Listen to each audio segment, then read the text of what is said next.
ચંદન ચર્ચિતમને જજને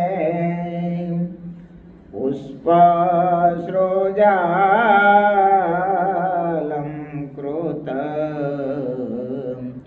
પ્રાતઃ સૂર્યમયુખસેવિતમુખં શ્રીચંદ્રશાલોપરીં કૃત્વા રોટકમેકપાણિતલકે પંક્ત્વાનસ્તેન પૂજાनं પ્રવિલોકસેવકગણાં વંદે સદા સ્વામિनं વંદે સદા સ્વામિनं વર્ણિવેશરમણીયદર્શनं મંદેહાચરુચિરાનનાંબુજં પૂજિतं સુરનરોત્તમેર્મુદાં ધર્માનन्दनमहं विचिन्तये। ॐ अवतारिणे श्री स्वामिनारायणाय नमो नमः। ॐ श्री हरिकृष्णाय नमो नमः। ॐ श्री पूर्णपुरुषोत्तमाय नमो नमः। સહજાનંદ સ્વામી મહારાજની જય, હરે કૃષ્ણ મહારાજની જય, સ્વામિનારાયણ ભગવાનની જય। વિક્રમ સંવત 2080 તારીખ 21/3/2024 ફાગણ સુદ 12 ગુરુવાર સદગુરુ નિષ્કાળ સ્વામી રચિત નિષ્કાંત કાવ્યમાં વચન વિધિ પદ 12। તપ જેવું વાલું છે વાલ મને, તેવું વાલું નથી બીજું કાંઈ। વચનમાં રહીને જે તપ કરે રે, તે તો સુખ પામશે સદાય। તપ જેવું વાલું છે વાલ મને, નારાયણ વચનથી વિધિએ આદર્યું તે તપ અનુપ। તેણે કરે રમાપતિ રે જિયારે, આપ્યો વર સારો સુખ રૂપ। તપ જેવું વાલું છે વાલ મને, તેવું વાલું નથી બીજું કાંઈ। શ્વેત દીપ માય મુનિ રહે, નિરન મુક્ત છે જેહનું નામ। અન્ન પાન વિના કરે તપયા કરું રે, રાજી કરવા ઘણું ઘનશ્યામ। તપ જેવું વાલું છે વાલ મને, તેવું વાલું નથી બીજું કાંઈ। બદ્રિકાશ્રમે બહુ મુનિ રહે, ગમે છે કોઈ દેહ ઇન્દ્રિય પ્રાણ। સુખ સર્વે તજ શરીરના, થઈ રહ્યા વાલાના વેચાણ। તપ જેવું વાલું છે વાલ મને, એને ન સમજો કોઈ અણસમજો। ભજા જેણે શરીરના સુખ, પામરને પ્રવીણ ન પ્રેછવા। જે કોઈ રહ્યા હરિથી વિમુખ, તપ જેવું વાલું છે વાલ મને, વચન વિમુખથી જે સુખ મળે તે સુખ સર્વે જાજો સમૂળ નિષ્કુળાનંદ એવું નવ કરો રે જેમાં આવે દુઃખ યતુળ તપ જેવું વાલું છે વાલ મને તેવું વાલું નથી બીજું કાંઈ વચનમાં રહીને જે તપ કરે રે તે તો સુખ પામશે સદાય તપ જેવું વાલું છે વાલ મને સહજાનંદ સ્વામી મહારાજની જય. શું કહે છે સ્વામી?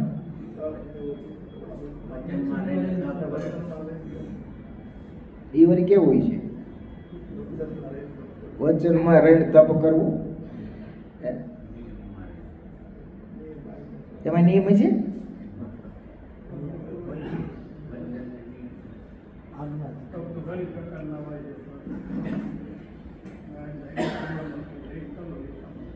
સ્વામી કે નારાયણ વચનથી વિધિએ એટલે બ્રહ્માએ તપ કર્યું. તમે જુઓ કેવી શક્તિ પ્રાપ્ત થઈ. સૃષ્ટિ રચવી હતી બ્રહ્મા મૂંઝાણા. બ્રહ્માજી કે કરવી તો કરવી કેમ? તપ કર્યું. તપ કરો તપ કર્યો આદેશ થયો. તપ કર્યું ભગવાને એની એવી શક્તિ આપી. તમે જુઓ આ કેવું બ્રહ્માંડની રચના કેવી કરી અદભુત હે. શ્વેતદીપમાં નિરણ મુક્ત અખંડ તપ કરે છે. અન્ન જળે લેતા નથી, અખંડ તપ કરે છે. નિષ્કોણ સામે લખ્યું આપણે નિરણ મુક્ત જેવું થવું. કેવું? નિરણ મુક્ત જેવું થવું. બદ્રિકાશ્રમમાં કેવો દેહનું દમન કરે છે. અખંડ તપે કરીને ભગવાનને પ્રસન્ન કરે છે. આ બધા સ્વામી કે જે તપ કરે છે ને એ કઈ મૂર્ખા નથી, વિમુખ નથી. વિમુખ છે ને એ ન કરે. એ એમ કે હવે શરીરને કોણ દુઃખ આપે?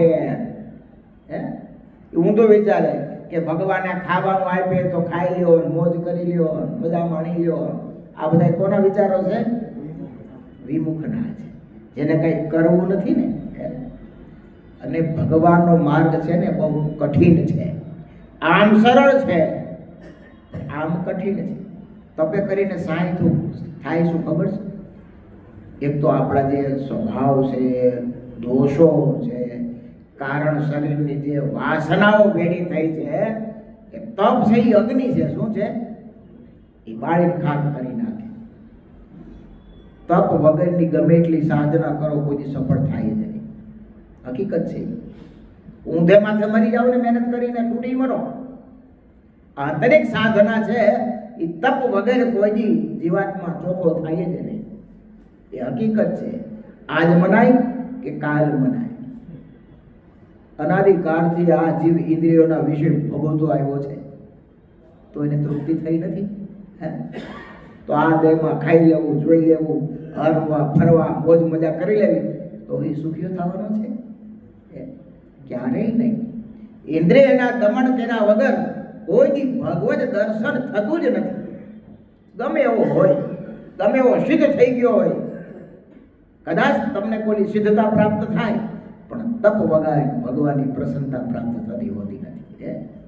નથી થતી. બહુ અઘરું છે.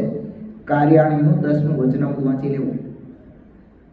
તપનો શું મહિમા હોય છે. અને ખાલી મહારાજે વાતો કર્યો નથી, પોતે કરી બતાવ્યું છે. તમે જુઓ તો ખરા, મીંઢી, આવળ અને લવિંગિયા મરચા કેવા એના ગોળા કરીને ખાતા. તમે ભાવતા કેટલે ખાતા જમવાનું તમે? મહારાજે તો એવો સંકલ્પ કર્યો તો કે આ શરીરમાં માનું રુધિર છે રહેવા દેવું નથી. બોલો, આવી તપશ્ચર્યા હતી. ઉલાશ્રમમાં એક પગે રહીને 4 મહિના સુધી વાયુ ભક્ષણ કરીને ગયા. બોલો, એને ભાઈ ક્યાં જરૂર હતી? અને અત્યારે જે ઇન્દ્રિયોના લોલુપ થકા વર્તતા હોય ને, જે શરીરનું ખાલી કેવળ ને કેવળ ધ્યાન રાખતા હોય સવારથી સાંજ સુધી, એને એમ લાગે બસ ખાઈ લ્યો, ભોગવી લ્યો, મજા કરી લ્યો. બહુ મૂર્ખામી છે. એને ખબર નથી તપશ્ચર્યા શું છે. સાધકના માર્ગમાં સાધનાના માર્ગમાં કેવી સાનુકૂળ સહાયરૂપ થતી હોય છે.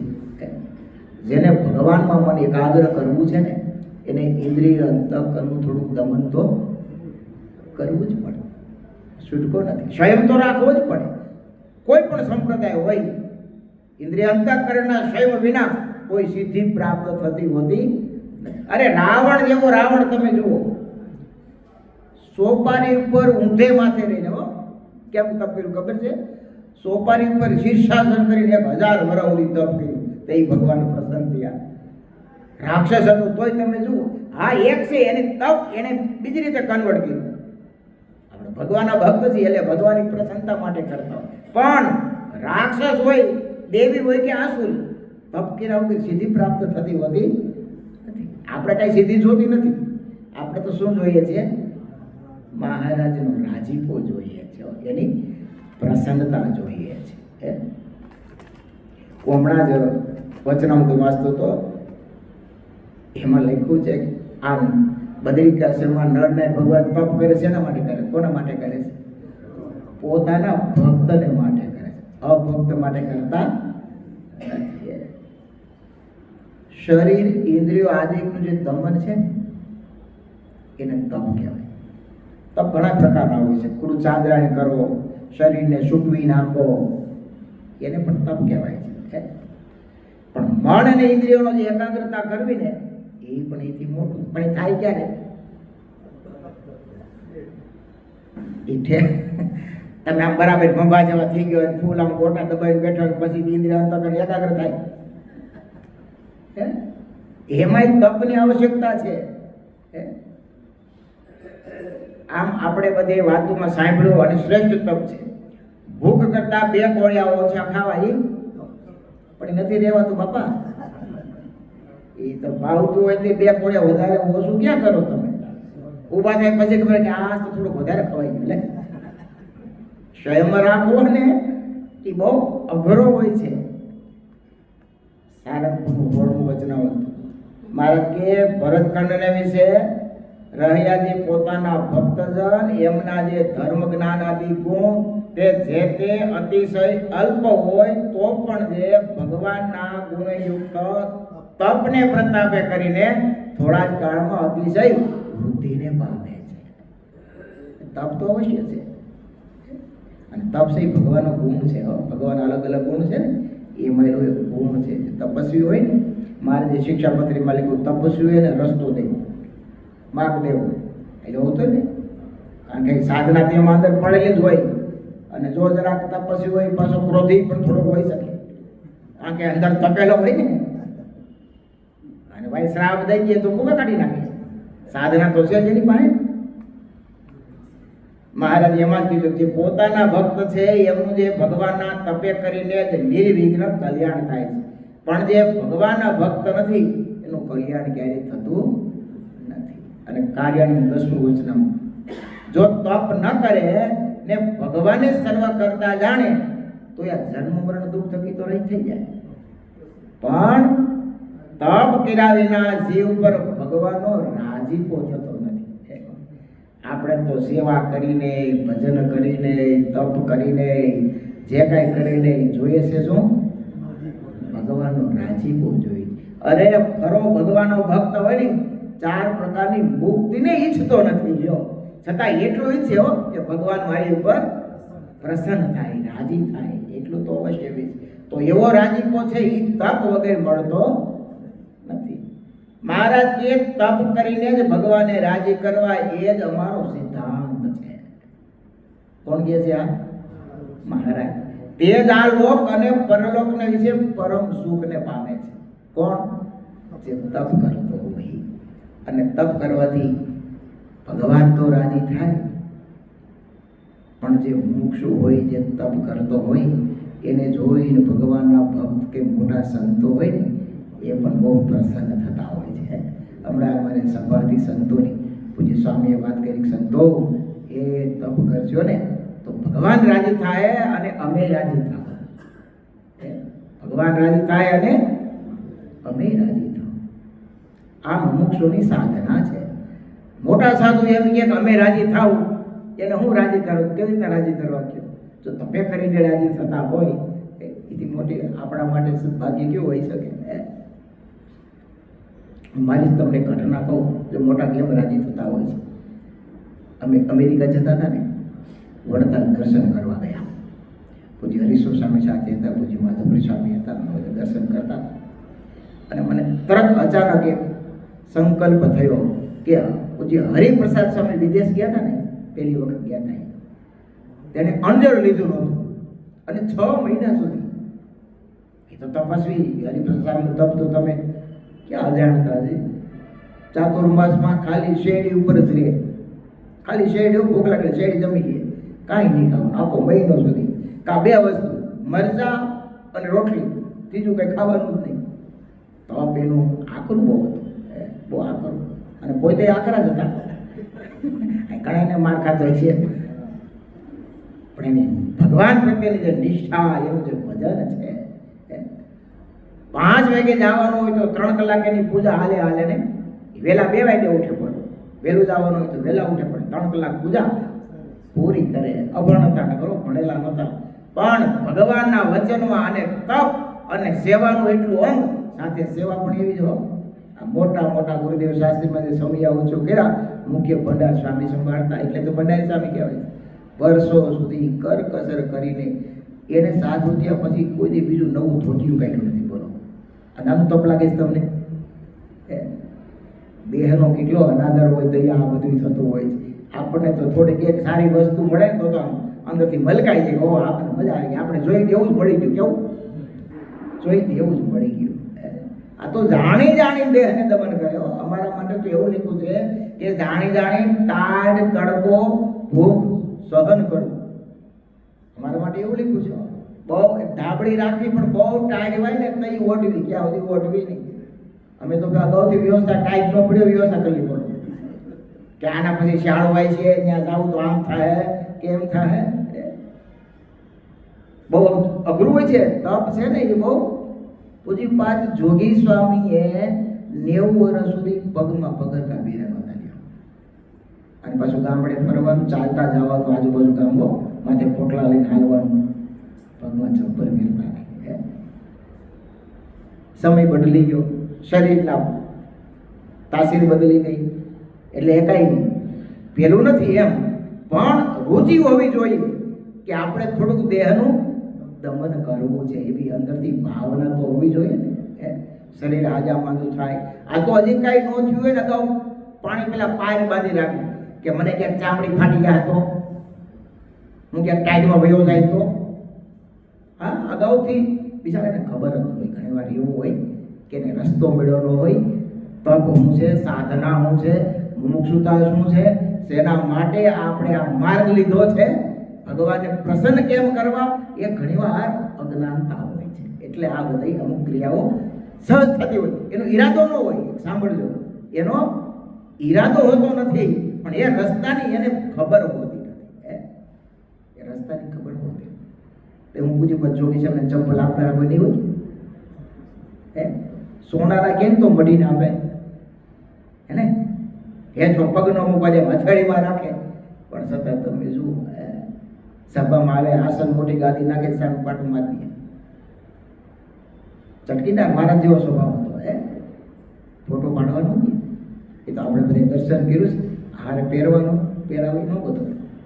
છેલ્લે 95 વર્ષ પછી બધું મૂક્યું એને, ધીમે ધીમે ઓછું કર્યું. ઉપસન અવસ્થામાં સ્વામી રહેવા મળ્યા પછી એને કંઈ પરવાર રહી નહીં. પણ જ્યાં સુધી સજાગ હતા ને ત્યાં સુધી એમાં એ આંચ આવવા દેતા નહીં.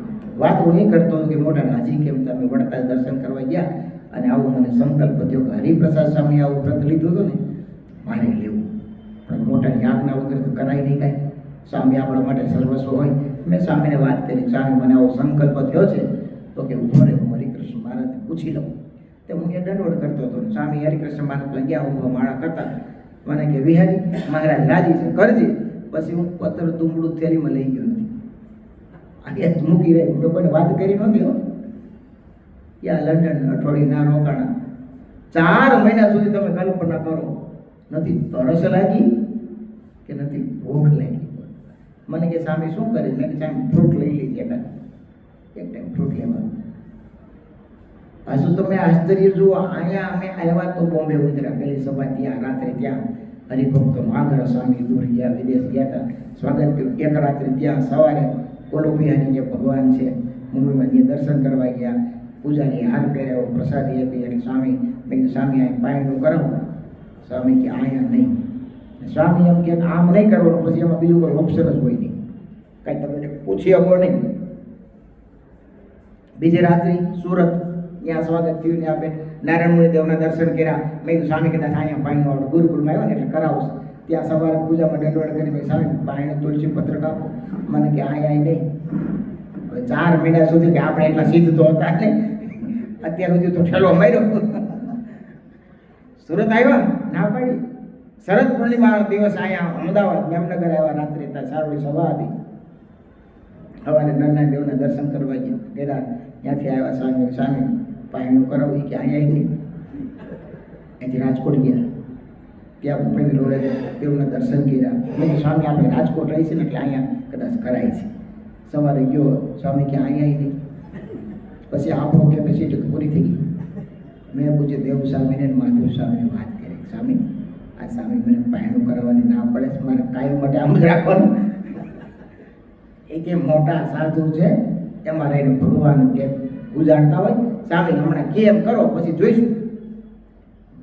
જૂનાગઢ ગયા, ત્યાં રાધારમણ દેવના દર્શન કર્યા. દર્શન કરીને આવતા હતા ત્યાં ભંડારી ગોવિંદ સ્વામી, સ્વામી કે ગોવિંદ સ્વામી બોલાવે કે જાઓ વિહારીને પાણીનું છે થોડાક મગ કરી દેજો. અને સ્વામી મને કે વિહારી પૂજા લઈ દો. પૂજા ઉતારી, એમાંથી માનસ સ્વામી પૂજતા એ મૂર્તિ જમતી મૂર્તિ મને કે લે રાખજે, એ તારું તપ મહારાજે સ્વીકારી લીધું. હે મોટાની પ્રસન્નતા તપમાં કેવા રાજી થતા હોય છે. મારે કહેવાનો ભાવાર્થ એ છે કે કેવી પ્રસન્નતા હોય છે. હે જોગી સાહેબનું તપ એટલે 4 મહિના સુધી ધારણા પારણા કરતા હો. કેટલા? અને પારણામાં પાછું બીજે દિવસે એક જ વાર જમવાનું હો. હું જ્યારે છપૈયા ગયો સ્વામીને દંડવડ કરતો હતો, મને કે વિહારી છપૈયા જાઓ છો, પુરાણી સમય હાલી ગયા ને કે જાઓ છો તો થોડુંક ભગવાને તપ બહુ વાલું છે, થોડુંક કંઈક વ્રત કરજો. મેં કીધું ભલે સ્વામી. સ્વામી તમે તોય કરું. સ્વામી કે ધારણા પાયણા કરજે.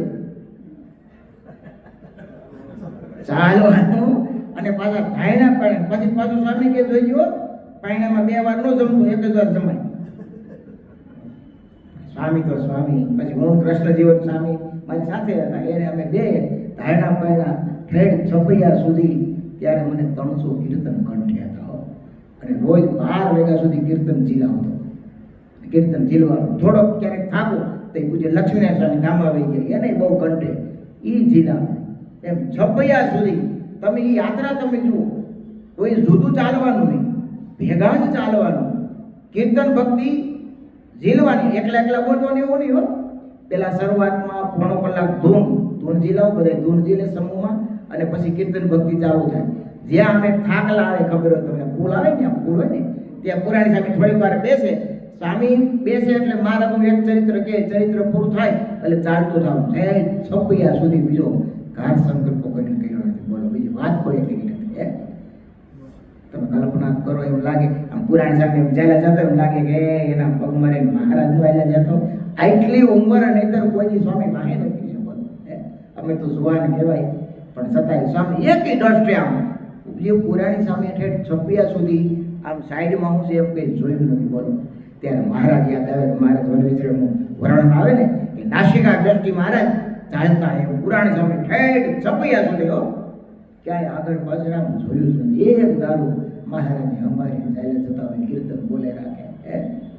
અને ન્યા બધા સંતો ગયા ત્યારે તમે જુઓ 5 દિવસ સુધી બધાય સંતો, અમે લગભગ 10 જેટલા સંતો હતા, બધાય 5 દિવસ સુધી લીંબુના પાણી ઉપર જો 5 દિવસ. પુરાણી સ્વામી કે મહારાજને તપ બહુ વાલું છે તો આપણે આ બધાય થોડું તપ કરીએ. 5 દિવસ સુધી લીંબુના પાણી ઉપર. મોટા સંતોની રુચિ તમે જુઓ, ભગવાનમાં કેવું હેત કરાવે છે, પ્રસન્નતા પ્રાપ્ત કરાવે છે. આ મોટા સંતો હારે રુચિવાળા હારા હોય ને તો આ બધું થાય. નહીતર તો હાચવે ને મોજ મજા કરે, મજા પડી ગઈ. કેવી મજા પડી ગઈ. એમ ભગવાનની પ્રસન્નતા પ્રાપ્ત થતી હોતી નથી. કોઈ સારા સાધુ હોય, ટાઈમે ટાઈમે માનસી પૂજા થતી હોય, ટાઈમે ટાઈમે નિમ ચેષ્ટા થતી હોય, અને પુરાણી સ્વામી તમે આપણે આમ મહારાજે કીધું છે ને કે ભગવાનમાં હેત કોને કહેવાય, એટલું બધું ચાલીને આવતો અને કથા કરવાનું ચાલુ કરે એટલે અડધો પોણો કલાક તે અમે રાહ જોઈ સ્વામી હવે મૂકે તો સારું. સ્વામીને કહેવાય તો નહીં એટલે અમે ઘણી વાર બહુ થાક્યા હોય ને તો શું કરી પુરાણી સ્વામી તમે થાકી ગયા છો, ગરમ પાણી ઘડી ચેક કરો, પછી અમે નિમ ચેષ્ટા ચાલુ કરી દઈએ. જો સ્વામી આવી જાય અને કથા ચાલુ કરે તો પછી પોણી કલાક કાઢી નાખે. તમે જુઓ તો એમ થાય પુરાણી સ્વામી વાતો કરતા ને જાણે જરાય હિલા જ નથી સ્વામી, એવો ફ્રેશથી વાતો કરતા હો, પ્રફુલ્લતા મોટા સાથે રહેવું એ એક જિંદગીનો લાવો હોય છે. ક્યાં મળે કેવો તમે એની વાતો તો આપણે બધા સાંભળી છે ને, એક ને એક ચરિત્ર હોય પણ છતાંય તમે જુઓ આનંદ કેટલો આવે, કેવો ઉત્સાહ જોવો, કેવા લીલા ચરિત્રો એ લાલા લાડલા ત્યાં તો ભાગવતી કથા એની સામે તમે તો કદાચ સાંભળી ખબર નહીં, ભાગવતી કથા કરતા લાલા એવા લાડ લડાવે, રોડા બેઠા કરી દેવા. સ્વામી વર્ણન કરે કૃષ્ણ ભગવાન નાના હતા ને રબડા જેવા હતા, કેવા રાબડા જેવા હતા એવું વર્ણન કરતા. મારે કહેવાનું કે ભગવાનની પ્રસન્નતા છે એ તપે કરીને જ થાય છે. આપણે માવા ભગતને યાદ તમે ભૂલી જઈશું, કદાચ ભૂલી ગયા. એ જ્યારે મુક્તાનંદ સ્વામીનો એનો જોગ થયો, સત્સંગ કર્યો, પછી એનું જીવન એવું હતું, ઘરે જઈને એને નીમ લીધું, કાંઈ એક ટાઈમ જમવું. ચાતુર્માસ આવે ને, સુખી સંપન્ન પોતે ઘર હતો. ચાતુર્માસ આવે એટલે ખાલી ખીચડી અને છાશ જમે, ક્યારેક ફરી એકાદ મહિનો ખાલી રોટલો અને પાણી, મીઠું નહીં નાખવાનું રોટલા, નિસ્વાદી પડે. આવું તપ કરતા, ઇન્દ્રિયોનું દમન કરી, પાછું ભગતનું ધ્યાન તો હતું, અખંડ ભજન તો કરતા જ હો. જુનાગઢ જાય અવારનવાર ગુણાત્મા ધર્મનો સત્સંગ કરે, એ કથા વાર્તા પૂરી થાય, રાતે કોઈક સાધુ પાસે બેસે અને પૂછે, હે સ્વામી, આપણે આ નાસિકા ઇન્દ્રિયને કેવી રીતે જીતાય, આ કર્ણ ઇન્દ્રિયને કેવી રીતે કાબૂમાં કરાય. આમ ઇન્દ્રિયોને જીતવાના ઉપાય શીખતા, એટલું નહીં એને એ સિદ્ધ કર્યું હતું. ઇન્દ્રિયોને જીતી અને સિદ્ધ કરી હતી, વશ કરી હતી. બોલો, આને મોક્ષતા કહેવાય. રુચિ તો હોવી જોઈએ. ઘણીવાર શરીર છે સાથ ન આપે, પણ ભગવાન છે ને ઈરાદાને જોવે છે. કોને? ઈરાદાને જોવે છે. પુરુષાર્થ કરે તો ભગવાન કૃપા. પૂજ્યપાદ જોગી સ્વામી જ્યારે નવા હતા ને પાર્ષદ, તો બધા એકાદશીના ઉપવાસ કરતા. સ્વામી કે હું કરું પણ મને સાંજે લોહી નીકળે, મોઢામાં સાંડા પડે, થાય નહીં. તો સ્વામી કે ભગવાન પાસે જાઓ અને અફસોસ થાય, આંખમાં અવડા આવી જાય કે આ બધા કેવા તપ કરે, એકાદશીના નકોરડા ઉપવાસ કરે અને મારાથી ઉપવાસ થતા નથી. તોય સ્વામી કરતા. અને એકવાર આમ વિચાર કરતા કરતા એકાદશીનો દિવસ હતો અને સુતાતા રાતે મહારાજ આવી જગાડ્યા, ભગત એકાદશી કઠણ પડે છે ને, જાસ્તી એકાદશી કરજે, તને કઠણ નહીં પડે. અને પૂજ્યપાદ જોગી સ્વામી કહેતા, એ જ્યારે મહારાજે દર્શન દીધા ને, જ્યારે હું આંખો બંધ કરું અને મહારાજને યાદ કરું એટલે સામે આવીને ઊભા રહે. એ ભગવાનની મૂર્તિ ક્યારેય વિસરાતી નથી એમ કહેતા સ્વામી. અને પછી તો સ્વામી આજીવન કાયમ 5 મહિનામાં ઉપવાસ કરતા હોય ને, નકોરડા, અને ઉપવાસ કરતી આખો દી પૂજામાં બેસે. અને ઠેર 95 વર્ષ સુધી આ ક્રમ એમણે જાળવી રાખ્યો હતો. તપ, ભજન, ભગવાનની ઉપાસના. તમે પૂજ્યપાદ જોગી સ્વામીનું જીવન જુઓ. એની વિશેષ વાતો આપણે કાલે કરશું, અત્યારે તો સમય પૂરો થઈ ગયો. પણ આ નિષ્કાળ સ્વામી કહે છે, તપ જેવું વાલું વાલમને બીજું કાંઈ નથી. આપણે સહેજે સહેજે તપ કરતા હોય, ઘણી વાર ખબર હોતી નથી. સાધના કરતા હોય, ઇન્દ્રિયોનો નિગ્રહ કરીએ, નાની મોટી કંઈક ચાલતા યાત્રા કરીએ, એ પણ એક પ્રકારનું તપ જ છે. પણ શરીરે સારું હોય તો એકાદશી છે, હરિજયંતી છે, નોમ છે, અમાસ છે, ભગવાનને પ્રસન્ન કરવા માટે. શેના માટે? ભગવાનને રાજી કરવા માટે. ઘણા ભક્તો હોય એવા નહીં. જો અમારે કાંતિભાઈ ગાંધી હતા, કેવા સુખી સંપન્ન ટ્રસ્ટી હતા આપણા. એની ઘરે તમે બંગલા અને ખાવાનું જો તો 18 વાટકી હોય. કેટલી? 18 વાટકી. શું આમાંથી આપણે ગ્રહણ કરવું વિચાર કરે. પણ ચાતુર્માસનો નિયમ કેવું ભગત ખબર? રોટલો અને મગ 2 જ વસ્તુ, અને એ એક જ વાર. પાછું કહેવાનું નહીં મારે એક વાર લેવાનું નહીં છે, બીજી વાર લેવાનું નહીં. બીજી વાર મોઢામાં અનાજ મૂકેવો, અને એનું અંગ કેવું હતું, પ્લેનમાંથી અહીંયા ઉતરે, અમદાવાદ આવ્યો હોય, ઉતારો કરવા પહેલા ન જાય. કોઈ પણ આ નાના સાધુ કથા કરતા હોય, આવી સીધા કથા બેસી જાય. કથા પૂરી થાય પછી ઉતારો કરે. કલ્પના એનું જીવન કાયમ માટે આવું. આમ બેઠા હોય તેમ લાગે એ મહારાજના પરમ એકાદી ભક્ત છે, બહુ ટ્રસ્ટી નગર. અત્યારે ભાઈ ટ્રસ્ટીને તો વધાયો થાય, વાતમાં માલ છે. ગાડી લેવા જવી પડે, મૂકવા જવી પડે, કાંઈક ભરામણો દૂર દૂરનું હગો ભરામણ કરી હોય તો રાતે કામ કરવું પડે. અને આ તમે જો, તમે ટ્રસ્ટી જેવું કંઈ લાગે જ નહીં. એવા પરમ ભગવાનના ભક્ત, કથા વાર્તાને એવા અંગવાળા. અને કેરીના સિઝન સમયે કેરી નહીં ખાવાની નીકળી, બોલો કેરી નહીં ખાવાની. બોમ્બેમાં કેરી 1 મહિના પહેલાં ચાલુ થઈ ગઈ છો, આપણે તો અહીંયા પછી જોવા મળે. પણ છતાંય કેરીની આખી સિઝન કેરી નહીં ખાવાની. અહીં તો નથી લાગતું તમને? ભગવાન રાજી ન થાય? ભગવાન રાજી કરવા માટેના બધા ઉપાયો છે. ભગવાને પ્રાર્થના કરીએ, એવા જે ભક્તોને જે તપની રુચિ હતી, ભગવાનને પ્રસન્ન કરવાની રુચિ હતી, એવી રુચિ આપણને પણ જાગે. સહજાનંદ સ્વામી મહારાજ